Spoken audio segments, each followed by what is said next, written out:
Mwiriwe neza abandi muraho, mbahaye ikaze cyane kuri Love and Beyond Hub, aho tugiye kugaruka ku cyegeranyo cya filime yakunzwe cyane yitwa Dogman. Iyi filime ya Dogman izasohoka ku itariki ya 25 Mata 2025 uyu mwaka. Ni filime ya animation ishingiye ku bitabo by'amashusho byanditswe n'umuhanga witwa David Piquet. Uyu mwanditsi kandi yamenyekanye muri Underpart. Ucyumvira izina Dogman wakibaza ngo Dogman ni iki? Ukumva ni dog and man, imbwa muntu. Igice kimwe ni imbwa, ikindi gice ni umuntu. Iyi Dogman igaragaramo inkuru isekeje yuzuye mu butwari, kwihangana no gukosora amakosa. Ikomoka ku gitabo cya mbere cy'uruhererekane ricishikana mu bana ku isi hose. Inkuru nyamukuru y'iyi filime Dogman ishingiye ku mupolisi wari mwiza wagize impanuka, yakoze impanuka ahuzwa n'imbwa mu buryo bwa siyasi. Umupolisi wari umuntu mwiza aza kugira impanuka ahuzwa n'imbwa mu buryo bwa siyasi, mu buryo bw'igitangaza, maze agahinduka Dogman, igice cy'umuntu igice cy'imbwa. Nubwo adafite ubwenge kandi yitangiraga abandi, nyuma yo kugira impanuka yatakaje ubwenge ariko agakomeza kwitangira abantu. Trailer y'iyi filime yasohotse ku wa 17 Nzeri mu 2024 ikerekana ubuzima bwa Dogman, igice kimwe ari umuntu, ikindi gice ari imbwa. Muri iyi filime Dogman ahangana n'abanzi b'abagome barimo Betty the Cat, uyu nguyu ubuzwi nk'injiji y'umugome kabuhariwe, na Lily Pent, uyu wa kabiri, umukobwa wa Pete ugerageza guhindura Dogman umuntu mwiza, n'abandi batandukanye bagaragara mu nkuru y'uruhererekane. Wakwibaza uti ese ni iki cyatuma nshaka kureba iyi filime, cyangwa ni iki gikururira abantu kureba iyi filime Dogman? Icya mbere ni ubuhanga bwa Pete Davidson mu gutanga ijwi rya Dogman.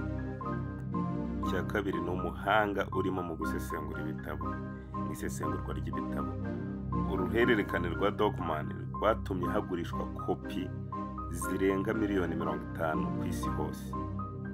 Ikindi kandi ni ikibereye abana n'imiryango. Iyi filimi yuzuyemo udukino twafasha abana kwigira ku makosa bakora, n'ubutumwa bwiza bw'ubushuti n'ineza wagirira undi muntu. Iyi filimi kandi yiteze kuzashimisha abantu cyane ku rwego rukurikira: abana hagati y'imyaka 5 na 12 izabashimisha kuko ifite inkuru yoroshye kandi irimo udukino twinshi n'ubutumwa bwiza. Ahandi ni ku babyeyi. Ababyeyi bazongera kwihuza n'abana, bagire connection n'abana, bashobora no kubabaza ibyo bakuye kuri filime kandi bakanabagira inama ku byo nabo babonye byabafasha mu buzima busanzwe. Abandi ni abakunda filime za animation kuko ifite ubuhanga bwinshi bwa animation kandi ikaba ishingiye ku bitabo.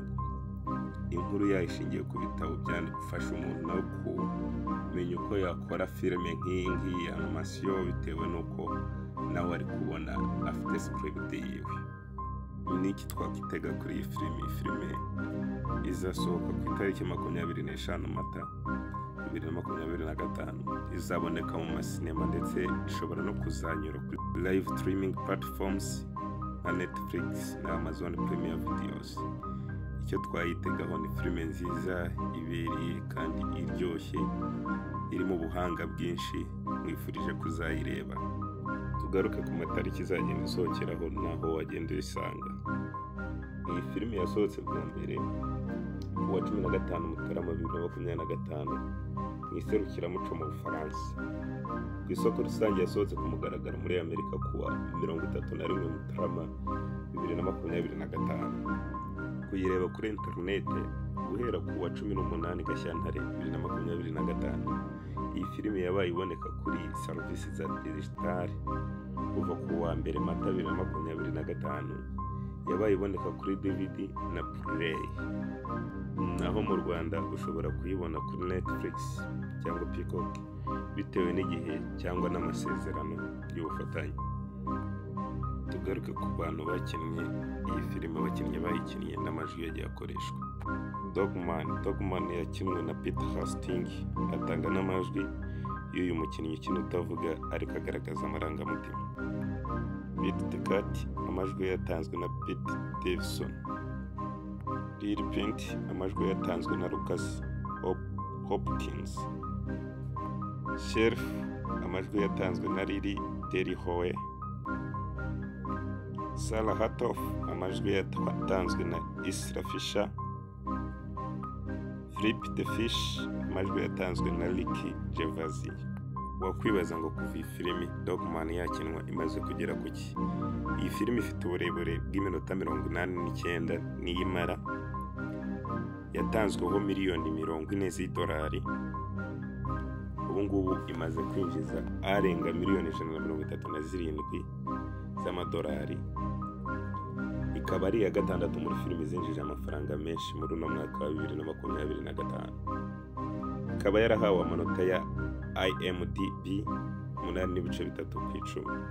Urumva ko ari filimi nziza akunzwe cyane. Nawe wanyarukira kuri platforms twavuze haruguru ukayireba. Mwakoze cyane kubana natwe. Love and Beyond Hub. Mugire ibihe byiza.